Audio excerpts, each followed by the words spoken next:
Very good morning TYBSc student. तर मागच्या लेक्चरला आपण युनिट सेकंड स्टार्ट केलं होतं. युनिटचं नाव आहे केमिस्ट्री ऑफ पॉलिमरायझेशन. तर बघा, केमिस्ट्री ऑफ पॉलिमरायझेशन मध्ये आपण काही कन्सेप्ट त्या दिवशी स्टडी केली. जवळपास आपण चेन पॉलिमरायझेशन बघितलं, त्याच्यानंतर free radical polymerisation, ionic polymerisation, त्याच्यानंतर ionic polymerisation it is divided into two types, cationic आणि अनायनिक. त्याच्यानंतर बघा स्टेप पॉलिमरायझेशन, रिंग पॉलिमरायझेशन, हे सगळे कन्सेप्ट आपण त्या दिवशी स्टडी केली. तर बघा याच्यामध्ये बघा हे जे कन्सेप्ट आहे it is relevant of chemistry of polymerisation in which two concept we have to clear at last lecture. म्हणजे बघा याच्यापैकी दोन जे कन्सेप्ट आहे हे आपण क्लिअर केले लास्ट लेक्चरला. पहिलं आहे चेन पॉलिमरायझेशन, दुसरं आहे free radical polymerisation. Remaining this polymerisation steps किंवा this polymerisation scheme are types we have to study today. तर बघा today we are going to discuss about ionic polymerisation. आज आपण आयोनिक पॉलिमरायझेशन म्हणजे काय आणि आयोनिक पॉलिमरायझेशन जे त्या रिएक्शन मध्ये कोणकोणत्या रिएक्शन्स आहे, त्याचे टाइप्स काय आहे, त्याचे कॅरेक्टरायझेशन काय, त्याचं मेकॅनिझम काय, हे सगळं आपण आज आयोनिक पॉलिमरायझेशन मध्ये आपण डिस्कस करणार आहे. Each and everybody student listen carefully. This part will be today we have to start ionic polymerisation type of polymerisation. तर बघा आयोनिक पॉलिमरायझेशन मध्ये बघा आयोनिक हा जो समजा वर्ड आहे इट इज व्हेरी इम्पॉर्टंट. म्हणजे बघा पॉलिमर तुमच्या लक्षात आला असेल कदाचित. त्याच्यानंतर बघा आयोनिक म्हणजे काय. आता बघा आयोनिकचं जर समजा आपण हे जर बघितलं, याचं कॅरेक्टरायझेशन बघितलं की नेमकं आयोनिक म्हणजे काय. तर बघा काय होते की एखादा समजा ग्रुप असेल, आता इथे मी NaCl हा ग्रुप लिहितोय. आता याला आयोनाइज करायचं असेल, बघा दिस मॉलिक्यूल कंटेनिंग कार्बोकॅटायन आणि कार्बॅनियन. आता याच्यामध्ये दोन स्पेसिस आहे, एक आहे कॅटायन आणि एक आनायन आहे. जेव्हा समजा तुम्ही याला आयोनाइज कराल at that situation we have to get two types of species. दोन स्पेसिस मिळेल, एक पॉझिटिव्ह स्पेसिस प्लस एक negative species, and that factor it will be responsible for ionization. म्हणजे बघा इथे काय केलं आपण की कुठल्या तरी एका मॉलिक्यूलला आपण आयोनाइज केलं आणि after than ionize we have to get two types of species. म्हणजे दोन स्पेसिस आपल्याला मिळाला, एक कार्बोकॅटायन आणि कार्बॅनियन. म्हणजे हा जो समजा एक एक्झाम्पल आहे, हे एक्झाम्पल याच्याशी रिलेटेड आहे. म्हणजे आयोनिक पॉलिमरायझेशन सोबत आपण त्याला कन्सर्निंग एक्झाम्पल असं कन्सिडर करू शकतो. तर बघा आयोनिक पॉलिमरायझेशन मध्ये नेमकं काय होते, याचे जे काही समजा टाइप्स असेल हे कोणकोणते टाइप्स आहेत, त्याच्यानंतर त्याच्यामधलं जे काही समजा स्कीम असेल, जे काही मेकॅनिझम असेल, त्या मेकॅनिझमनं आपल्याला आयोनिक पॉलिमर हा जो कन्सेप्ट आहे आपल्याला स्टडी करता येईल. तर बघा आयोनिक हा जो समजा वर्ड आहे this is relevant of that particular example. म्हणजे याच्यासोबत हा रिलिव्हंट आहे.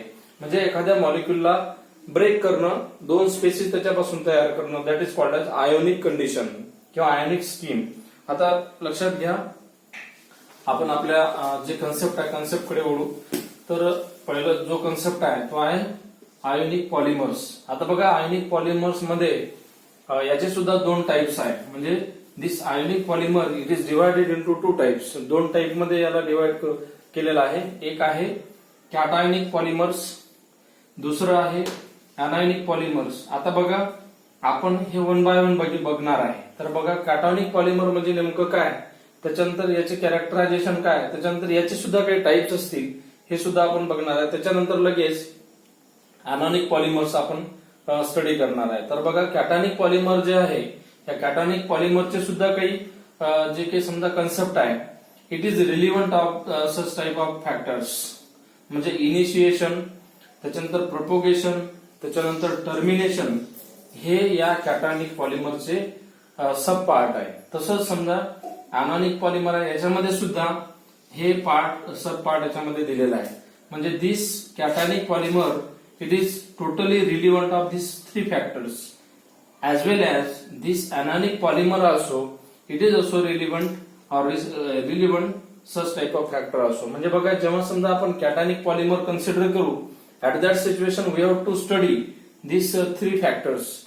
On the basis of three factors we have to totally study what is the main characterization or what is the main role of cationic polymer as well as anionic polymer also. तर बघा आपण पहिल्यांदा कॅटायनिक polymer आपण consider करणार आहे, study करणार आहे. तर बघा कॅटायनिक पॉलिमर म्हणजे नेमकं काय, आणि या कॅटायनिक पॉलिमर नंतर लगेच आपण ॲनायनिक पॉलिमर बघणार आहे. तर बघा कॅटायनिक पॉलिमर म्हणजे नेमकं काय होते, सॉरी आयोनिक पॉलिमर म्हणजे काय आपण नंतर, हा जो समजा कन्सेप्ट आहे हा कॅटायनिक आणि अनायनिक जे काही पॉलिमर आहे याच्या रिलेव्हंट आहे. तर आयोनिक पॉलिमर म्हणजे नेमकं काय होते बघा. आयोनिक पॉलिमर कशाला म्हणायचं, तर it is chain polymer process in which ionic initiator attack monomers having electron to form ionic species. म्हणजे बघा आता तुम्हाला सांगितलं एखादा समजा मोनोमर असेल, आता हा NaCl एक मोनोमर आहे, याच्यापासून जेव्हा समजा याला आयोनाइज करू, वेन दिस रिएक्शन अंडरगोज आयोनिक कंडिशन, म्हणजे हे रिएक्शन आयोनिक कंडिशन मध्ये आपण वर्कआउट करत असेल तर we have to get two types of species. एक पॉझिटिव्ह स्पेसिस मिळेल आणि दुसरी निगेटिव्ह स्पेसिस मिळेल. म्हणजेच आपण काय केलं, या मॉलिक्यूलला आयोनाइज केलं आणि त्या आयोनाइज केल्यानंतर जे काही आपल्याला कंडिशन मिळाली आहे, एक कुठली कॅटायनिक आणि दुसरी कंडिशन मिळाली आपल्याला ॲनायनिक कंडिशन. म्हणजे बघा ह्या दोन कंडिशनचं जे काही आता आपल्याला स्टडी करायचं आहे. म्हणजे बघा याला काय केलं आपण, आयोनाइज केलं, आयोनाइज केल्यानंतर तो दोन कंडिशन मिळाली, एक पॉझिटिव्ह स्पेसिस, एक पॉझिटिव्ह मिळाली आणि दुसरी स्पेसिस मिळाली निगेटिव्ह. म्हणजे या दोन्ही स्पेसिसचं आपल्याला काय करायचं आता स्टडी करायचे आणि त्याचं जे काही समजा रिएक्शन्स आहे ते आपल्याला काय करायचं आहे, प्रिपेअर करायचे. त्याच्यानंतर त्याचं मेकॅनिझम प्रिपेअर करायचं आहे.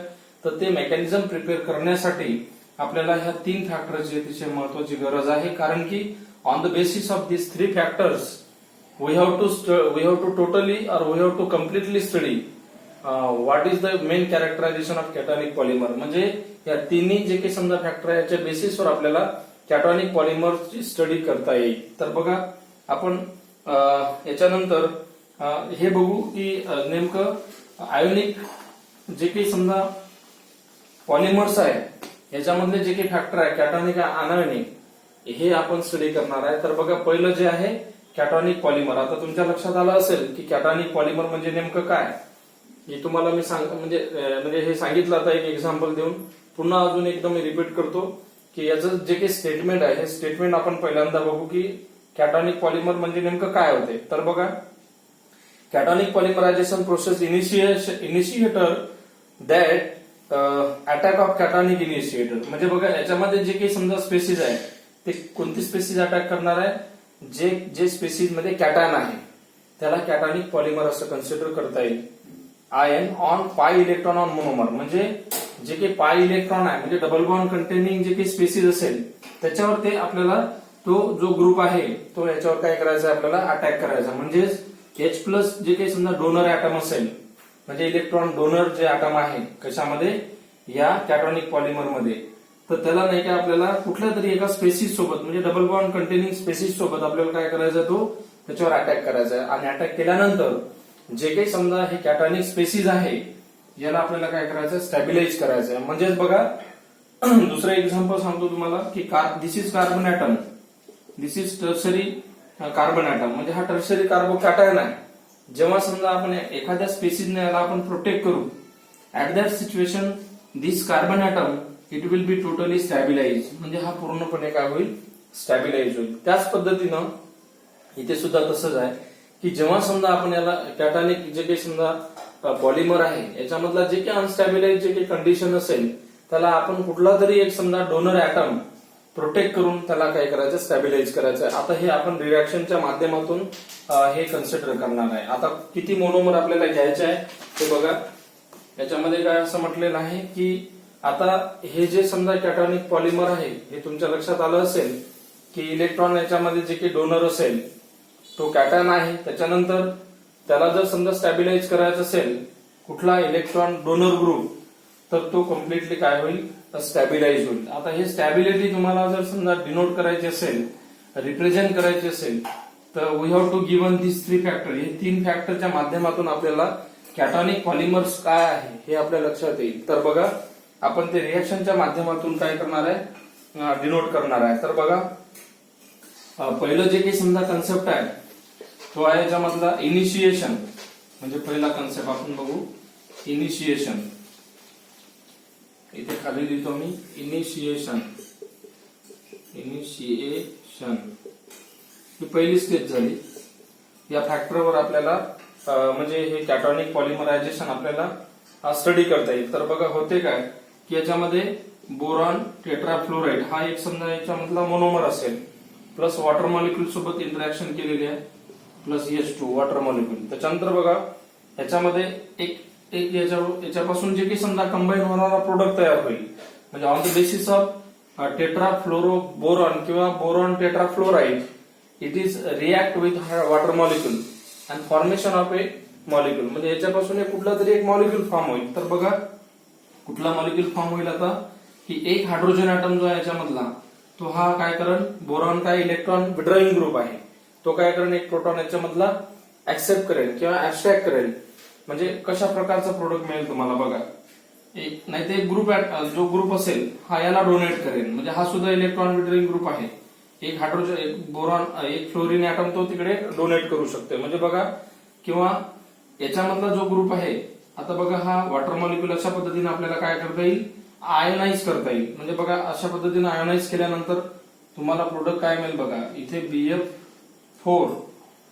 BF3 आणि बघा इथे OH ऍटम काय होईल, अटॅच होईल. म्हणजे अशा प्रकारचा तुम्हाला हा एक प्रोडक्ट मिळेल. त्याच्यानंतर बघा एक जो हायड्रोजन ऍटम आहे BF3 आहे हा बोरॉन टेट्राफ्लोराइड आणि वॉटर मॉलिक्यूल सोबत इंटरॅक्शन होईल.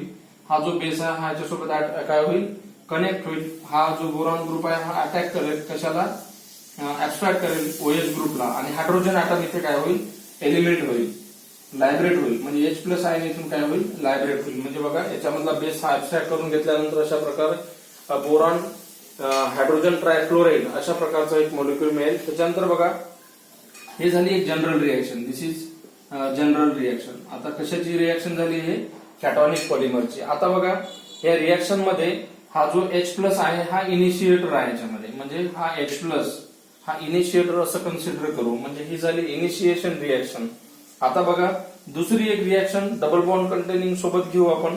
म्हणजे इथे हा इनिशिएटर जो आहे हो इथे कन्सिडर करावा लागेल. It is reactant. आता इथे आपण H+ जो आहे हा हा कॅटायन आहे आणि या कॅटायनला आपल्याला काय करायचंय, कुठला तरी ग्रुप त्याला स्टॅबिलाइज करण्यासाठी आपल्याला याच्यासोबत इंटरॅक्ट करायचं आहे. म्हणजे बघा H+ आणि डबल बॉन्ड कंटेनिंग जी काही स्पीसीज आहे म्हणजे त्याच्यामध्ये पाय बॉन्ड असणं अतिशय गरजेचं आहे.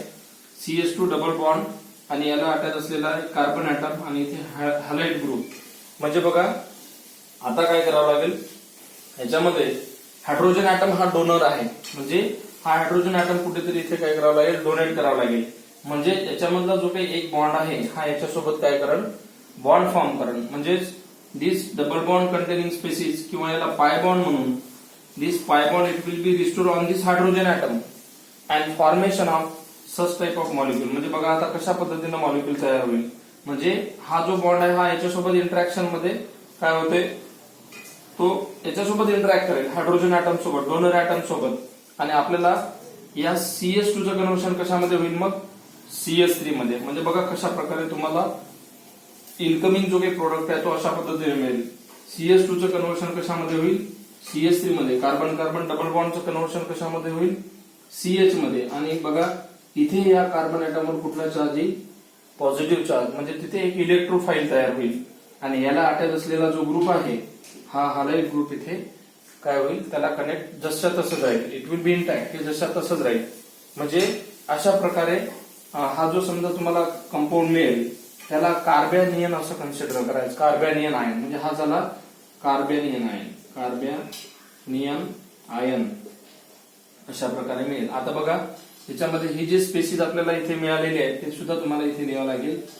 इथे BF3 आणि OH अशा पद्धतीने. म्हणजे हे दोन्ही इंटरॅक्शन आपण काय केलेलं आहे, इनिशिएशन जे काही समजा कंडिशन आहे या इनिशिएशन कंडिशन मध्ये किंवा स्कीम मध्ये हे अशा प्रकारचे रिएक्शन आपल्याला काय करावं लागेल, रिप्रेझेंट करावं लागेल. त्याच्यानंतर बघा हा हायड्रोजन ऍटम जो आहे इथला याला आपण इनिशिएटर असं कन्सिडर करू.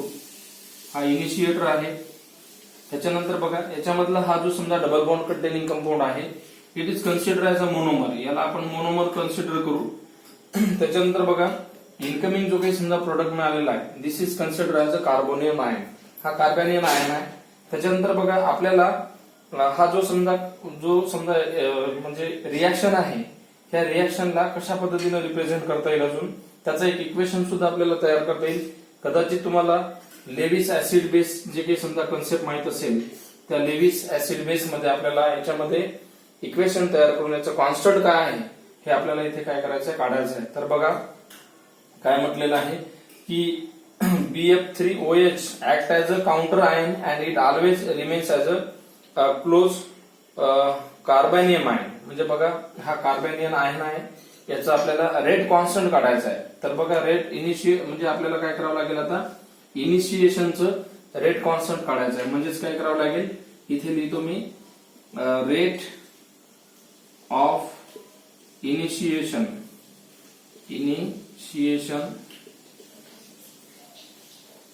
याला काय कशानं रिप्रेझेंट करायचं RI न.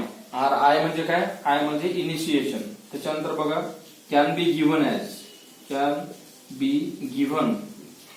ऍज. आता बघा आता आपल्याला रेट कॉन्स्टंट जर काढायचं असेल तर इथे RI हा इथे काय घ्यावं लागेल तुम्हाला ऍज म्हणजे इथे काय म्हणू आपण त्याला इनिशिएटर म्हणून घ्यावं लागेल इक्वल टू. आता आपण कॉन्स्टंट काढत आहे कॉन्स्टंट साठी आपण K यूज करतो. त्याच्यानंतर याला I न रिप्रेझेंट करू. त्याच्यानंतर इथे आपल्याला M त्याच्यानंतर M आणि इथे हायड्रोजन ऍटम. म्हणजे बघा आता हे M म्हणजे काय आणि हायड्रोजन ऍटम म्हणजे काय याचं सुद्धा अब्रिव्हिएशन आपल्याला इथे लिहायचं आहे.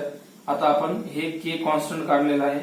आता M कशाला डिनोट करायचं KI कॉन्स्टंट म्हणजेच काय इनिशिएटर किंवा इनिशिएशन रेट कॉन्स्टंट लिहू आपण याला रेट कॉन्स्टंट. म्हणजे याच्यामधला KI जो आहे KI it stand for initiation rate constant. त्याच्यानंतर बघा M कशाला म्हणायचं तर M इज कॉन्सन्ट्रेशन ऑफ काय मोनोमर. M कशाला डिनोट केलेला आहे M stand for concentration of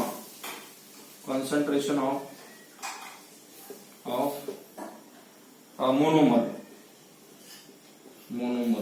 म्हणजे हा जो M आहे हा कॉन्सन्ट्रेशन ऑफ मोनोमर. त्याच्यानंतर हा जो H प्लस आहे हा H प्लस कशाने डिनोट केलेला आहे H प्लस इक्वल टू म्हणजे H प्लस ला आपण काय म्हटलेलं आहे कॉन्सन्ट्रेशन ऑफ हायड्रोजन आयन. म्हणजे इथे लिहायचं concentration of H plus ion असं लिहिलं तरी चालेल. Concentration of H plus ion. म्हणजे बघा हे झालं लेविस ऍसिड बेस जे थेअरी आहे हा याच्यामध्ये आपल्याला रेट कॉन्स्टंट काढावा लागतो. तर अशा पद्धतीने आपण या दोन्ही रिएक्शनचे इथे रेट कॉन्स्टंट काढलेला आहे. RI म्हणजेच काय इनिशिएशन रेट KI म्हणजे काय कॉन्स्टंट इनिशिएटर M आणि H प्लस आयन. M म्हणजेच इनिशिएशन कॉन्स्टंट काय रेट कॉन्स्टंट KI म्हणजे इनिशिएशन रेट कॉन्स्टंट M म्हणजेच काय कॉन्सन्ट्रेशन ऑफ मोनोमर आणि H प्लस म्हणजे concentration of H plus ion. अशा पद्धतीने आपल्याला इनिशिएशनचं रेट कॉन्स्टंट इथे अशा पद्धतीने काढता येईल. त्याच्यानंतर बघा इनिशिएशन नंतर दुसरा जो कन्सेप्ट आहे इट इज रिलिव्हंट ऑफ काय प्रोपोगेशन. आता दुसरी रिएक्शन आहे याच्यात मधली ते प्रोपोगेशन. आता बघा प्रोपोगेशन म्हणजे नेमकं काय तर बघा या रिएक्शन मध्ये प्रोपोगेशनचा अर्थ असं कन्सिडर करू की एखाद्या मोनोमरला दुसरा मोनोमर अटॅच करून त्याच्यापासून त्या रिएक्शनचं डेव्हलपमेंट करणं की त्या रिएक्शनची म्हणजे एक मॉलिक्यूल तयार करणं दॅट इज कॉल्ड ऍज काय प्रोपोगेशन. आता प्रोपोगेशन म्हणजे नेमकं त्या रिएक्शनच्या माध्यमातून आपल्याला स्टडी करता येईल. Second factor propagation. आता बघा प्रोपोगेशन म्हणजे काय होते तर बघा प्रोपोगेशन म्हणजे काय की the carbanion ion produce in initiator किंवा इनिशिएशन स्टेप इज रिएक्टिव्ह. म्हणजे बघा आता हे जे समजा रिएक्शन आहे याच्यामधला जो काही समजा इनिशिएटर असेल तो काय असेल रिएक्टिव्ह असेल.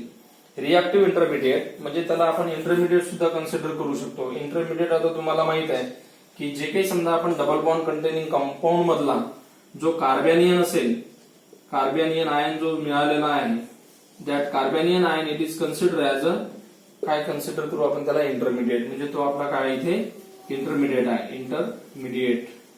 आता तो इंटरमिडिएट जो आहे it will be highly active किंवा रिएक्टिव्ह. म्हणजे बघा, जेव्हा समजा आपल्याला कुठलं एखादा इंटरमिडिएट मिळेल, at that situation we have to protect that system किंवा स्कीम. एखाद्या मॉलिक्युलनं जर समजा तुम्ही याला प्रोटेक्ट केलं, it will be instantly stabilize. म्हणजे तो काय होईल, लगेच आपण त्याला प्रोटेक्ट केल्याबरोबर तो काय होईल, स्टॅबिलाइज होईल. आणि स्टॅबिलाइज म्हणजेच काय, there is no scope of forward direction of the reaction. म्हणजे स्टॅबिलाइज झाल्यानंतर त्या रिएक्शनला आपल्याला फॉरवर्ड डायरेक्शनला न्यायची काही गरज नाही, किंवा त्याच्यानंतर त्याचे रिएक्शनचं प्रोडक्ट काढण्यात काही गरज नाही. म्हणजे इथे तो फुली स्टॅबिलाइज होऊन जाईल. लक्षामध्ये.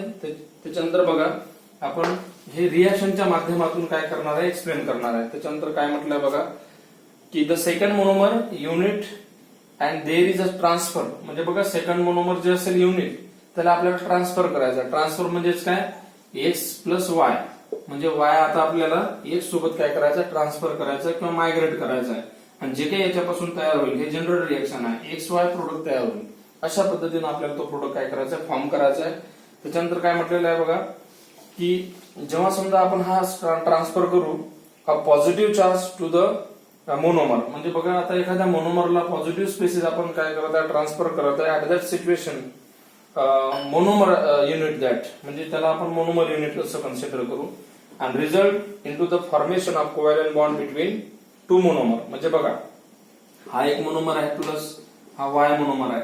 आता याच्या दोघांच्या मध्ये जेव्हा समजा हा याला ट्रान्सफर करू, at that situation we have to get x आणि वाय. म्हणजे याच्यामध्ये जे काही समजा तयार होणारा जे काही समजा बॉन्ड आहे त्याला आपण कोव्हॅलेंट बॉन्ड असं कन्सिडर करू.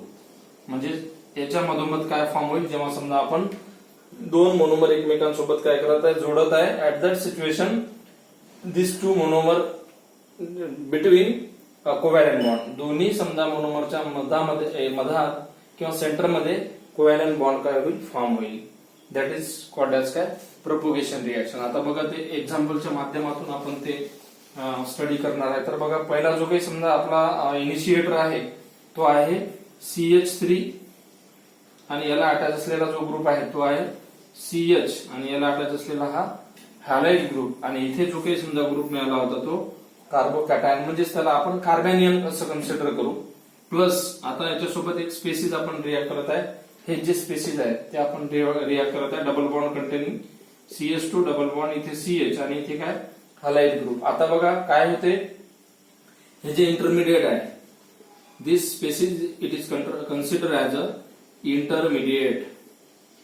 आणि आताच तुम्हाला सांगितलं की इंटरमिडिएट जे आहे इट इज हायली रिएक्टिव्ह किंवा मोर रिएक्टिव्ह किंवा more active for further reaction and mechanism. म्हणजे बघा, आता इथे काय होईल की दिस डबल बॉन्ड किंवा pi bond it will be restore on this carbon atom. म्हणजे इथे आणि हे कार्बन ऍटम मध्ये काय होईल, इंटरॅक्शन होईल. म्हणजेच तुम्हाला जे काही मिळणारं जे काही प्रोडक्ट आहे तो कशा पद्धतीने मिळेल, की हा एक कार्बन ऍटम आणि हा दुसरा कार्बन ऍटम, ह्या दोन्ही कार्बन ऍटमच्या मधोमध एक कोव्हॅलेंट बॉन्ड फॉर्म होईल. म्हणजे for further reaction and mechanism. बघा आता काय होते, की this bond it will be restore on this carbon atom and simultaneously this two monomer it will become close together and formation of a covalent bond. म्हणजे याच्या मधोमध काय होईल, एक कोव्हॅलेंट बॉन्ड फॉर्म होईल. Suppose I may write down like this compound is there CH3CH. आता बघा, याला दुसरा हा CH2 ग्रुप इथे अटॅच झालेला आहे. बघा, याला अटॅच असलेला हा halide group X it is denoted by halide group. त्याच्यानंतर याला अटॅच असलेला हा CH ग्रुप ज्याच्यात असेल याला सुद्धा हॅलाइड ग्रुप अटॅच आहे. आता बघा, जसं समजा मागच्या रिएक्शन मध्ये इनिशिएशन मध्ये हा एक समजा आपल्याला इंटरमिडिएट मिळाला, तसं इथे सुद्धा काय होईल, इथे सुद्धा कार्बॅनियनच तयार होईल. त्याच्यानंतर बघा, अजून पुन्हा हा जो समजा रिएक्टंट आहे दिस इज इंटरमिडिएट ऑफ काय, प्रोपोगेशन रिएक्शन. म्हणजे या प्रोपोगेशन रिएक्शन मधला जो इंटरमिडिएट आहे हा राहील. दिस इज इंटरमिडिएट. आणि हा जो इंटरमिडिएट आहे हा हायली रिएक्टिव्ह राहील. कारण की इथे समजा हा जो समजा कार्बन ऍटम आहे it will be there stability not completed. म्हणजे त्याची स्टॅबिलिटी कम्प्लीट नाही, म्हणून पुन्हा आपल्याला याला इकडे कन्सिडर करावं लागेल ऍज अ रिएक्शन म्हणून. म्हणजे आता याची रिएक्शन अजून आपल्याला पुढे काय करायचं, फॉरवर्ड डायरेक्शन आपल्याला काय करावं लागेल, वर्कआउट करावं लागेल, तेव्हा तो स्टॅबिलाइज होईल. Once again we have to react this species on such type of species, म्हणजे डबल बॉन्ड कंटेनिंग सोबत पुन्हा रिॲक्ट करू. I may write down like this compound is there. Then once again we have to reaction undergoes the forward direction. इथे CH2, इथे CH, इथे carbocation आहे, याला attach असलेला लाईट ग्रुप. त्याच्यानंतर once again we have to react such type of double bond containing species CH2 double bond CH आणि इथे X अशा पद्धतीने बघा. Once again we have to repeat that same reaction. अशा प्रकारे पुन्हा रिॲक्शन तशीच होईल.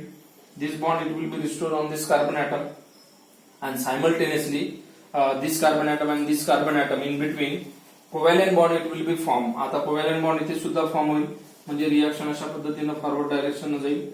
हा प्रोडक्ट मिळेल CH3CH, इथे X. आता बघा याला अटॅच असलेला पहिला ग्रुप, त्याच्यानंतर इथे CH, याला अटॅच असलेला X ग्रुप, हॅलाइड ग्रुप.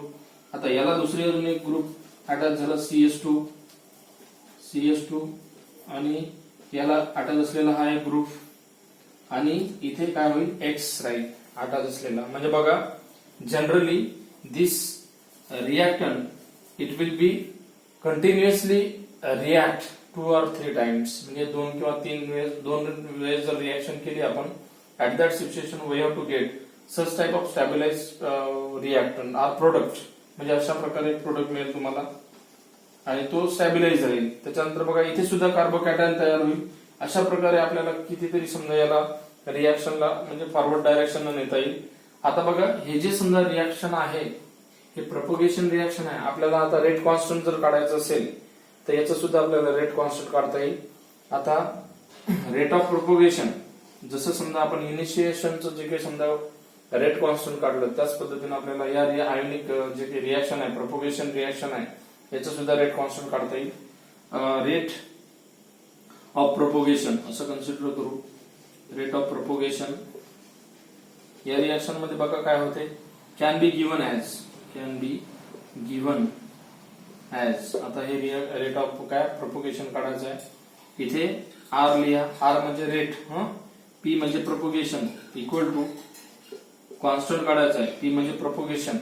इथे सुद्धा हा जो समजा याच्यामधला जो ग्रुप आहे तो M प्लस ने डिनोट करू आणि एक जो M आहे तो M सिंगल M ना आपण डिनोट करू. आता बघा ह्याच्यामध्ये Kp म्हणजे काय नेमकं, आता याचं अब्रिव्हिएशन आहे Kp equal to propagation rate constant, propagation rate constant. त्याच्यानंतर दुसरं जे आहे याच्यामध्ये M प्लस जे काही जे मिनिंग आहे हे काय आहे इथे की it is concentration of carbanion ion intermediate. म्हणजे हा जो M प्लस आहे हा कार्बोनियन आयन इंटरमिडिएट आहे. म्हणजे आपण याला M प्लस कन्सिडर करू, म्हणजे कार्बोनियन आयन हा इंटरमिडिएट आहे बरोबर. म्हणजे इथे लिहायचं कॉन्सन्ट्रेशन ऑफ काय लिहायचं कार्बोनियम आयन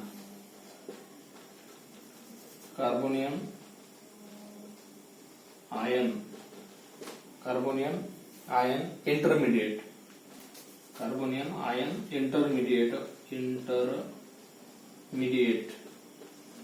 त्याच्यानंतर बघा जो सिंगल M आहे, what is the characterisation, what is the abbreviation of this काय M. आता या M चं अब्रिव्हिएशन आहे it is concentration of monomer. म्हणजे हा जो M आहे कशासाठी कन्सिडर केलेला आहे, कॉन्सन्ट्रेशन ऑफ मोनोमर. आता याच्यामधला मोनोमर कुठला आहे, हा जर इंटरमिडिएट असेल तर this is consider as a monomer. आपण याला M नाव देऊ शकतो आणि याला M प्लस लक्षामध्ये. आणि R जो आहे हा रेट काय प्रोपोगेशन लक्षामध्ये. अशा पद्धतीनं समजा आपण कुठल्याही समजा एका रिॲक्शनचं लेविस ऍसिड बेस थिअरीच्या माध्यमातून हा कन्सेप्ट आपण म्हणजे स्टडी करू शकतो. त्याच्यानंतर बघा तिसरं जो याच्यामधला जो म्हणजे कन्सेप्ट आहे तो रिलिव्हंट आहे टर्मिनेशनचा. त्याच्यानंतर बघू आपण टर्मिनेशन म्हणजे काय. प्रोपोगेशन म्हणजे तुमच्या लक्षात आलं असेल की एखाद्या मोनोमरला दुसरा मोनोमर कनेक्ट करून त्याच्यापासून एखादा चांगला स्टॅबिलाइज प्रोडक्ट तयार करणं, that is called as propagation reaction. त्याच्यानंतर बघा टर्मिनेशन रिॲक्शन. टर्मिनेशन हा वर्ड तुम्ही ऐकलं असेल कदाचित. एखादी रिॲक्शन जर समजा तुम्ही तयार केली असेल, समजा इथे हा R प्लस इथे एक्स असेल, हा तुम्ही तयार जर केला तर टर्मिनेशन रिएक्शन मध्ये याच्यामधला एक कुठला तरी ग्रुप इथून काय करणं, टर्मिनेट करणं, रिमूव्ह करणं किंवा त्याला डिपार्ट करणं, that is called as termination condition किंवा टर्मिनेशन स्कीम. म्हणजे बघा आपण आता एक प्रोडक्ट तयार केलेला आहे प्रोपोगेशन मध्ये किंवा एक रिएक्शनचं स्कीम आपण तयार केलेलं आहे, त्याला कशा पद्धतीनं टर्मिनेट करता येईल किंवा त्याच्यामधला कुठला जो मोनोमर असेल त्याला टर्मिनेट करता येईल आणि तो टर्मिनेट केल्यानंतर त्याच्यापासून मिळालेला जे काही समजा पॉलिमर आहे तो कशा पद्धतीचा आहे, what is the basic background of termination हे आपण स्टडी करणार आहे. तर बघा टर्मिनेशन म्हणजे काय, in this step addition of monomer to give growing chain is stop. म्हणजे बघा आता काय म्हटलं तुम्हाला, जे काही म्हटलं मी त्याचं मिनिंग आणि हे मिनिंग जवळपास सारखं आहे. एखादी स्टेप जर समजा एखादी जर रिएक्शन फास्ट ग्रोथ होत असेल तर त्याला डायरेक्ट इथे स्टॉप करणं, that is called as termination. त्याला आपण टर्मिनेशन असं कन्सिडर करू शकतो. त्याच्यानंतर बघा काय म्हटलेलं आहे की द पॉलिमर इज अरेस्टेड, म्हणजे पॉलिमरला आपण तिथे स्टॉप करून देऊ, स्टॅबिलाइज करून देऊ. त्याच्यानंतर बघा की termination occurs due to the transfer of hydrogen ion from growing polymer chain. आता बघा या रिएक्शन मध्ये नेमकं काय होते हे आपण बघणार आहे. टर्मिनेशन मध्ये तुमच्या लक्षात आलं असेल की एखाद्या रिएक्शनला काय करणं, स्टॉप करणं. एखाद्या रिएक्शनचं ग्रोथ होत असेल तर तिथे आपण स्टॉप करून त्याला स्टॅबिलाइज करणं, that is called as termination process. आता बघा आपण जे काही रिएक्शन काय केलेली आहे, स्टडी केलेली आहे किंवा रिएक्शन फॉर्म केलेली आहे ते रिएक्शन इथे लिहितो मी CH3CH आणि इथे काय X, अशा प्रकारचा एक प्रोडक्ट आपण तयार केलेला होता. त्याच्यानंतर याला अटॅच असलेला हा CH2 ग्रुप, त्याच्यानंतर इथे CH आणि इथे X, त्याच्यानंतर हा जो ग्रुप आहे इट इज पॉलिमर, याला आपण पॉलिमर असं कन्सिडर करू. त्याच्यानंतर अजून समजा once again this reaction undergoes carbanion connecting carbenium group. आता CH2CH हा कार्बेनियन ग्रुप आहे. त्याच्यानंतर बघा आता आपण याला या ग्रुप सोबत काय करत आहे, इंटरॅक्ट करत आहे, BF3 आणि OH. बघा काय फॉर्म होतो तो. आता बघा हे दोन्ही जर समजा रिएक्टंट एकमेकांसोबत रिएक्ट केले किंवा याच्यामधला जो काही समजा एखादा ग्रुप असेल याच्यामधून एखाद्या ग्रुपला आपण डिपार्ट करणं, एलिमिनेट करणं किंवा टर्मिनेट करणं, तर कुठला ग्रुप इथून आपल्याला टर्मिनेट करता येईल. तर बघा होते काय की याच्यामधला जो ग्रुप आहे याच्यामधला एक हायड्रोजन ऍटम असं म्हटलेलं आहे की hydrogen atom it will B transfer, म्हणजे एक हायड्रोजन आपण आपल्याला याच्यामधून काय करायचं आहे, ट्रान्सफर करायचं आहे आणि त्या रिएक्शनची काय करायची, ग्रोथ आपण कमी करणार आहे, स्टॉप करणार आहे. म्हणजे बघा आता होते काय की one hydrogen atom it will be depart from this reaction and this reaction it is converted into termination reaction. म्हणजे होते काय, आता बघा हे रिएक्शनचं नेचर खाली दिलेलं आहे की हा जो समजा ग्रुप ऑफ ऍटम आहे, जसा आपण हा तयार आधी सुरुवातीच्या रिएक्शन मध्ये आपण अशा पद्धतीने इंटरॅक्शन केली होती, इथे BF3 आणि इथे वॉटर मॉलिक्यूल, बरोबर. आता हेच रिएक्शन पुन्हा काय करायचे, रिकव्हर करायचे आहे. तर बघा जेव्हा हे रिएक्शन आपण परफॉर्म केले at that situation this BF3 it is directly connect with क्या OH ग्रुप, अशा पद्धतीने इंटरॅक्शन केली आणि one hydrogen atom it will B eliminate, म्हणजे एक हायड्रोजन ऍटम इथून आपण काय केलेला आहे, डिपार्ट केलेला आहे. त्याच पद्धतीने इथे सुद्धा तसंच करायचं आपल्याला की या दोन्ही कंडिशन मधला एक हायड्रोजन ऍटम जो असेल it will be remove and connecting this to काय स्पेसिस, म्हणजे हा एक मोनोमर आहे आणि हा एक मोनोमर आहे, म्हणजे आपण याला पॉलिमरच कन्सिडर करू कारण की याला N न डिनोट केलेला आहे. त्याच्यामधला एक हायड्रोजन ऍटम आपण काय करणार आहे, डिपार्ट करणार आहे. तर कशा पद्धतीने डिपार्ट होईल, तर once again I may write down like this compound is there CH3CH, इथे X, इथे CH2, it is write in bracket CH, इथे X हा जसा तसं राहील. त्याच्यानंतर याला आपण N न डिनोट केलेला आहे. त्याच्यानंतर याला अटॅच असलेला हा जो ग्रुप असेल one hydrogen atom it will be remove, या CH2 ग्रुप मधला हायड्रोजन ऍटम जर आपण रिमूव्ह केला तर हे स्पेसिस याच्यासोबत कनेक्ट होईल, म्हणजे CH त्याच्या CH2. आता CH2 चं कन्व्हर्शन इथे CH मध्ये होईल आणि इथे कार्बोकॅटन तयार होईल. म्हणजेच बघा होते काय की इथे एक हायड्रोजन ऍटम जर पास केला, इथे कार्बॅनियन तयार करू आपण, इथे निगेटिव्ह चार्ज, त्याच्यानंतर इथे पॉझिटिव्ह स्पेसिस आहे आणि याला hydrogen atom sorry halide group attach आहे. म्हणजे one hydrogen atom it will be remove, एक हायड्रोजन ऍटम आपण काय केलेला आहे इथून रिमूव्ह केलेला आहे. म्हणजे हा जो इंटरॅक्शन म्हणजे कॉम्प्लेक्स आहे तो इथे अशा पद्धतीने लिहू आपण, इथे BF3OH आणि एक हायड्रोजन ॲटम आपण काय केलं, hydrogen atom it will be depart as a hydride, इथून डिपार्ट केलेला आहे. म्हणजे बघा आता होते काय की दिस कार्बोकॅटायन आणि कार्बेनाइन it will B come close together and formation of pi bond. म्हणजे बघा याच्यामध्ये आता पाय बॉन्ड होईल, म्हणजे इनकमिंग प्रोडक्ट अशा पद्धतीने मिळेल. CH3 CH इथे X, इथे CH2, इथे CH, इथे X, त्याच्यानंतर it is abbreviated by N. N म्हणजेच हा पॉलिमर आहे CH. आता बघा याच्या दोघांच्या मधून काय होईल, डबल बॉन्ड म्हणजे पाय बॉन्ड तयार होईल आणि हा हॅलाइड ग्रुप जसा तसंच राहील. म्हणजे अशा प्रकारे या रिएक्शनची आपण काय केलेली, ग्रोथ इथे स्टॉप केलेली आहे. म्हणजे अशा प्रकारच्या रिएक्शनला टर्मिनेशन रिएक्शन असं कन्सिडर करता येईल. म्हणजे बघा या रिएक्शनला आपण आधीच्या रिएक्शन मध्ये आपण हे जे ग्रुप आहे मोनोमर हे 2 वेळेस आपण कंबाईन केले, परंतु इथे काय केलं, एकच वेळेस आपण इथे कंबाईन केलं आणि इथेच हे ग्रोथ काय केली आपण इथे स्टॉप केलेली आहे इथे ग्रोथ. आणि यालाच काय केलेलं आहे आपण या ग्रुपला इथे स्टॅबिलाइज करून दिलेला आहे. म्हणजेच there is no scope of काय further reaction for further direction. म्हणजे हे रिएक्शन आता फर्दर डायरेक्शन न्यायची काही गरज नाही. That is called as rate of reaction it will be stop. म्हणजे इथे रिएक्शनचा रेट इथे काय झालेला आहे, स्टॉप झालेला आहे. That phenomenon it is called as termination. आणि या फेनॉमेनॉनला काय म्हणायचं, टर्मिनेशन रिएक्शन. लक्षामध्ये remaining part we have to discuss later. Thank you.